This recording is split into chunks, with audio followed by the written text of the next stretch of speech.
Good morning friends, Shampa নতুন একটা ব্লগে সবাইকে স্বাগত। আজকের গলাটা একটু হয়তো একটু বসা টাইপের লাগবে। তো আজকে ব্লগটা শুরু করলাম ট্রেন থেকে। তো কেন ট্রেন থেকে ব্লগটা শুরু করছি পরে বলছি আর কি। ট্রেন থেকে আমরা নেমে পড়েছি। নেমে এই যে এটা হচ্ছে না লঞ্চ ঘাট, মানে আমি নেমেছি নৈহাটি থেকে। ট্রেন থেকে নেমে লঞ্চে বার হতে হবে।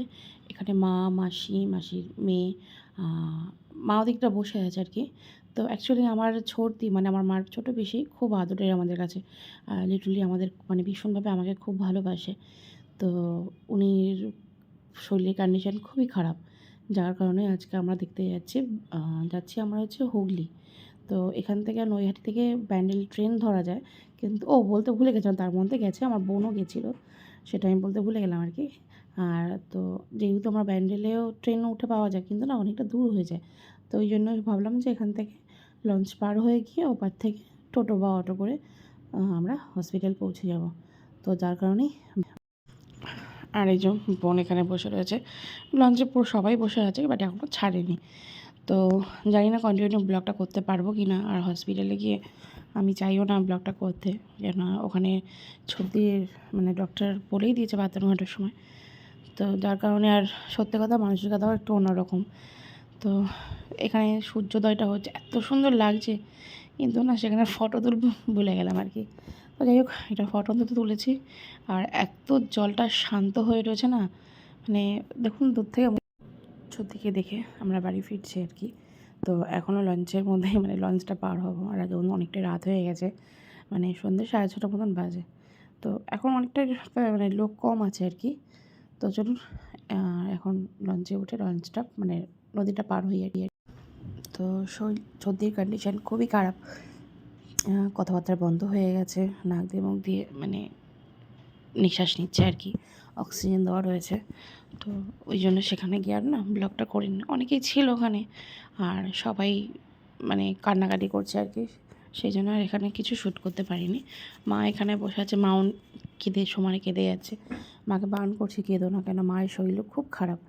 তো লঞ্চটা এখনও দাঁড়িয়ে আছে, যায়নি এখনও। তো এই যে বলতে বলতে আমরা আবার পৌঁছেও গেলাম আর কি। আর এই যে দেখুন আমরা মানে এটা পারও বাড়িটা না অনেকটা দূরে, তো মানে অতটা ডিস্টেন্স রয়েছে, একটু ভয় করছিল আর কি। তো যাই হোক পার হয়ে গেলাম আর কি। চলুন এবার যাওয়া যাক। তো পার হতে না সকাল থেকে কাউরই কিছু খাওয়া হয়নি সেইভাবে, খুব খিদেও পেয়ে গেছে। তো সবাই বলছিল যে একটু মানে নদীটার ওপারে গিয়ে একটুখানি মানে চা বিস্কিট একটু কিছু খেয়ে নেবে আর কি। তো মাসির ছোটো মেয়েটাই যে যাচ্ছে, ওরও খুব খিদে পেয়েছে, তো অনেক সকালে বেরিয়েছে, যেহেতু মাসি বনগার বাড়ি। আর এখানে না সুন্দর সুন্দর ওই আসনগুলো বিক্রি হচ্ছিলো কপালের। মা দেখছিল আর কি, বাট আমি আর কিছু নিলাম না, মাও নেয়নি, দেখছিল, কিন্তু খুব সুন্দর সুন্দর বিক্রি হচ্ছিলো আর কি। তো চলুন যাই। তো এখানে একটা না কচুরির দোকান আছে, তো মা বলছে চল সবাই মিলে দুটো করে কচুরি খেয়ে নিই। তো যাই হোক এখানে কচুরি আর একটু আলুর তরকারি এখন যেহেতু শেষের মুখে, তো যা পাওয়া যায় আর কি। তো চলুন খেয়ে দিয়ে তারপরে আমরা উঠবো ট্রেনে। খেয়ে আমরা বেরিয়ে পড়েছি। এই যে এটা হচ্ছে বড়মার মন্দির। তো আমরা বড়মার মন্দিরে আগে একবার এসেছিলাম পুরীতে, আর যাওয়ার সময় না প্রচণ্ড ভিড় ছিল, যেহেতু শনিবার আজকে পুরো ভিড় আর রাস্তা জ্যাম ছিল। তো যাই হোক এখনও বড়মার মন্দিরে ভিড় রয়েছে। তো আমরা ওখান থেকে না টোটোয় উঠে গেছি। তো চলুন এবার উঠবো আমরা ট্রেনে। বাড়ি চলে এসেছি, আর এসে আমি একটু সিদ্ধ ভাত বসিয়েছি। মেয়েরা খেয়ে এসছে, মা মেয়ে সবাই খেয়েছে, দেখুন ফ্যান পরে তারা ভেসে গেছে আর কি। তো যাই হোক প্রেশারের মধ্যে একটুখানি আলু সিদ্ধ আর একটা ডিম আর একটুখানি আলু, হাফ আলু দিয়ে ভাত বসিয়ে দিয়েছি। আর চালটা না একটু বেশিই নেওয়া হলো তাড়াতাড়ি। তো যাই হোক মেয়ে তো কি যদি বলে খেয়ে এসছে। আর এই যে ভাতটা দেখলাম হয়ে গেছে কিনা, ভাতটা অলমোস্ট হয়েও গেছে।